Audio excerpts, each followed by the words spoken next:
कुंडली में बाधक कंसेप्ट, कौन सी चीज मुझे रोकेगी, इस विषय पर मान लीजिए लग्न यानी शरीर को कौन रोकेगा, कौन सी रुकावट आएगी शरीर के लिए।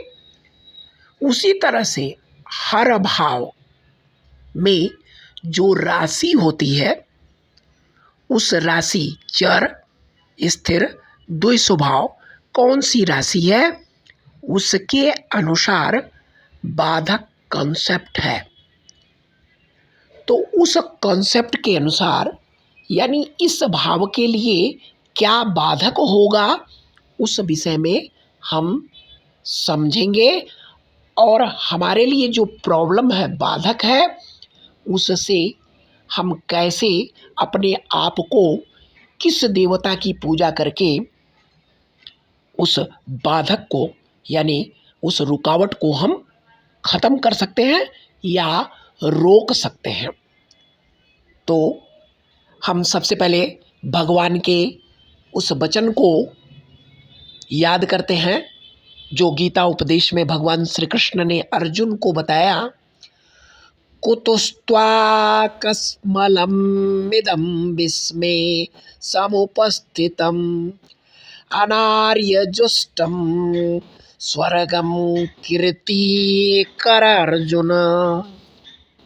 भगवान श्री कृष्ण कहते हैं कि हे अर्जुन, तुम्हें इस असमय में यह मोह किस हेतु से प्राप्त हुआ है, क्योंकि न तो यह श्रेष्ठ पुरुषों द्वारा आचरित है, न स्वर्ग को देने वाला है, न कृति को करने वाला ही है।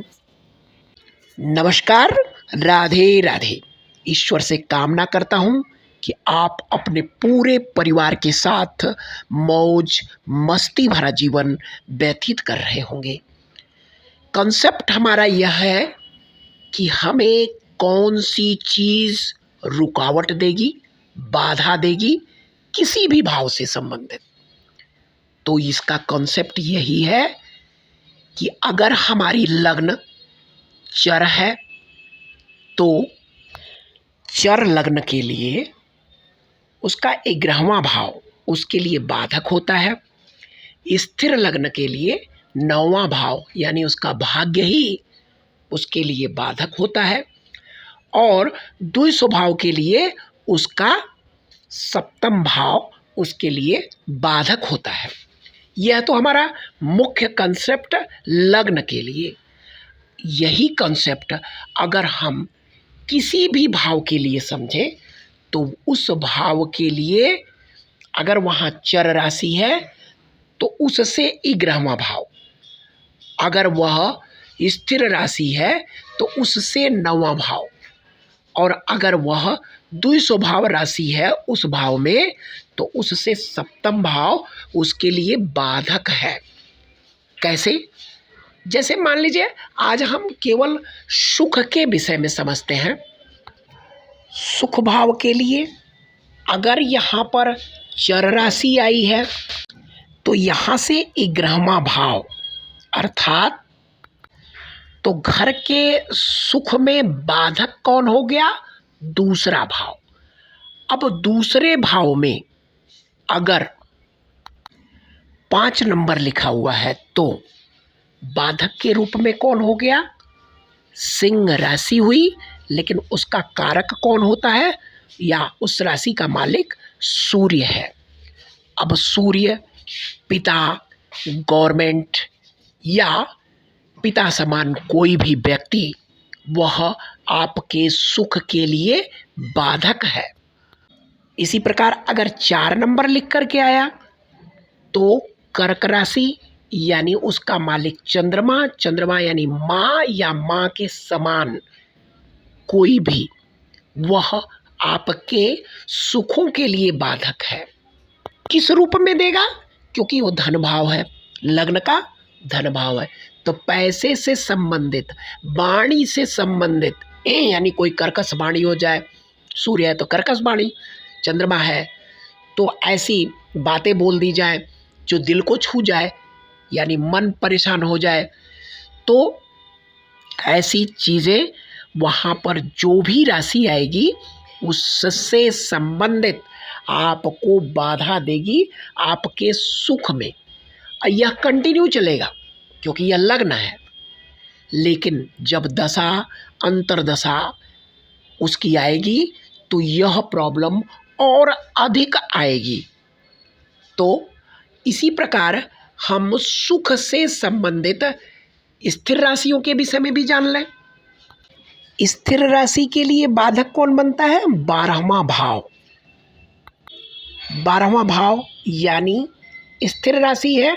क्या कह रहा है? सुख आपको स्थिर पूर्वक मिलेगा जब आप स्थिर रहोगे, घर में रहोगे तब। और जब बाहर जाओगे तो आपको परेशानी होगी, क्योंकि आपका मन कैसा है? स्थिर स्वभाव का है। अब घर से बाहर रहने चालू कर दोगे तो आपको दिक्कत होगी, क्योंकि बाधकेश कौन बना? बाधक भाव आपका 12वां बना। इसी प्रकार सुख में 2 स्वभाव राशियां अगर आई हैं तो आपके लिए बाधक कौन बना? 7वां भाव, यानी उसके सामने वाला जो आपका लग्न का कर्म भाव है। अब मान लीजिए आपका स्वभाव कैसा है? सुख प्राप्त करने के लिए 2 स्वभाव है, यानी स्थिर भी रहना चाहते हो और घर से बाहर भी रहना चाहते हो। तो इसमें क्या होगा? आपका कर्म ही, यानी आप पता नहीं किस प्रकार का आपने कर्म चुना कि जो आपको बाहर ही रहना पड़ रहा है। यानी आपके कर्म का जो मोड होगा वह अनिर्धारित करेगा आपका सुख कैसा होगा। तो बाधकेश कौन बन जाएगा? 10वां भाव। इसी प्रकार हर भाव से जो 11वां भाव बने, 7वां भाव बने और 9वां भाव बने, वह आपके जीवन में बाधा उत्पन्न करता है लग्न के मोड के अनुसार। लग्न का स्वभाव क्या है? लग्न चर है, यानी चंचल है, चलायमान है। लग्न स्थिर है, लग्न 2 स्वभाव है।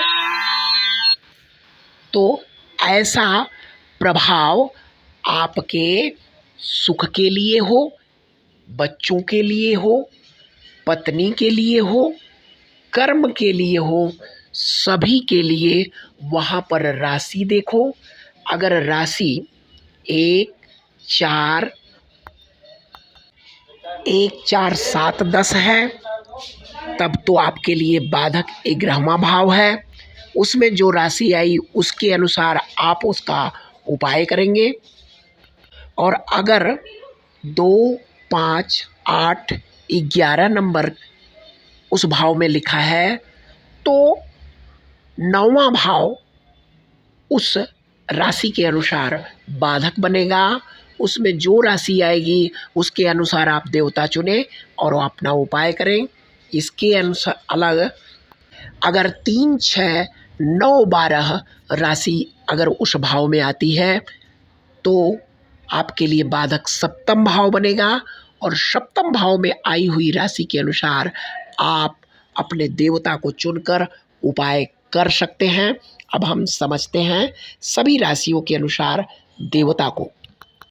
राशि अनुसार जो भी बाधक बनता है उनके अनुसार हमने इस पर इंकित किया है, और उसे देखकर आप अपने जीवन में उस देवता को शामिल करें और अपने जीवन के बाधा को दूर करें और इसे आजमा कर देखें। आपके जीवन में बहुत ही अच्छा रिजल्ट प्राप्त होगा। तो बाधक कंसेप्ट यही है कि हर बाधा से आप अपने जीवन से दूर करके अपने जीवन को उत्तम बनाएं। हमारा यही कहना है कि करो कुछ ऐसा कि लोग करना चाहें, बनना चाहें तुम्हारे जैसा। राधे राधे।